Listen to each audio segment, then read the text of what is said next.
السلام علیکم ناظرین، آج ایک ایسے پھل کے بارے میں بتائیں گے جس کے بارے میں ہمارے نبی نے فرمایا یا کہ اس پھل کو استعمال کیا کرو۔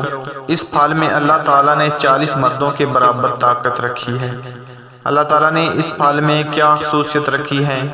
دل کے لیے تقویت کا باعث بننے والی بہت سی جڑی بوٹیوں اور پھلوں کا طب نبوی میں ذکر ملتا ہے۔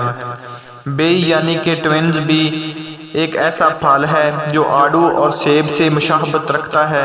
اس کا حدیث میں بھی کافی ذکر ہے، اور یہ بھی ذکر ملتا ہے کہ بیئی کھانے والے خواتین زیادہ خوبصورت بچے پیدا کرتی ہیں۔ اس پھل میں 40 مردوں کے برابر طاقت ملتی ہے، جس میں بیک وقت یعنی کہ وٹامن اور معدنیات پائے جاتے ہیں۔ بیئی کا مربع اس حوالے سے بہترین غذا ہے۔ جو نہار منہ کھایا جائے تو دل کے امراض سے بچاتا ہے۔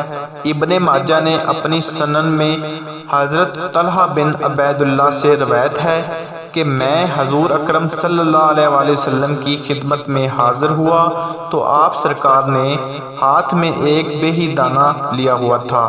مجھے دیکھ کر آپ نے فرمایا، آجا طلحہ، اسے لے لو، اس لیے کہ یہ دل کو تقویت پہنچاتی ہے۔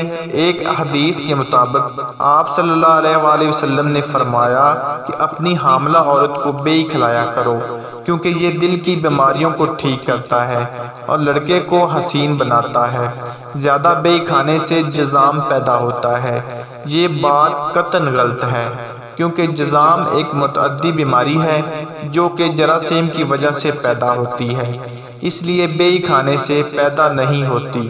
اتباع کرام کے مشابہت ایک میٹھا سفرجل ٹھنڈک پہنچاتا ہے، جبکہ کھٹا قابض ہوتا ہے، معدے کے لیے مقوی ہوتا ہے، پیاس کو کم کرتا ہے، قے کو روکتا ہے، پیشاب آور ہے، پیٹ کے السر میں مفید ہے، حرفیہ کا بہترین علاج ہے، خون پیدا کرتا ہے، دل اور جگر کو تقویت دیتا ہے، بھوک کو بڑھاتا ہے۔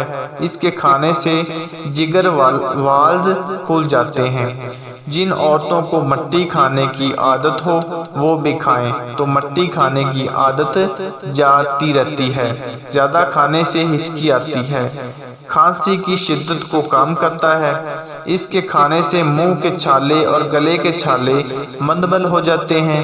آپ صلی اللہ علیہ وسلم کا ارشاد ہے، اسے نہار منہ کھایا جائے۔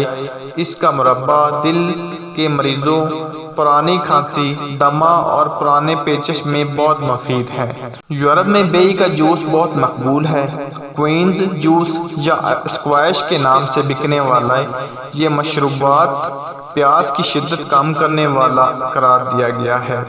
بیئی کے بارے میں مغرب ممالک میں جو تحقیق ہوئی ہے، اس کا خلاصہ یہ ہے کہ دل و دماغ اور معدے کو طاقت دیتا ہے، قابض ہے، جریان خون کو بند کرتا ہے، اسہال اور پیچش میں مفید ہے اور مقوی با ہے۔ خشک پھل کا گودا ایک ماشا نہار منہ پیچش کے لیے اکثیر ہے۔ اس کے زیادہ مقدار سے قے آ سکتے ہیں۔ تحقیق سے ثابت ہوا ہے کہ بیماری اگر پرانی ہے تو خشک پھل کا سفوف زیادہ مفید ہے، جبکہ نئی بیماری میں شربت یا جوشاندہ مفید ہے۔ سفرجل یا بیئی کے درخت کی چھال، جڑوں کی چھال اور پتوں کا جوشاندہ دماغی امراض میں بہت فائدہ مند ہے۔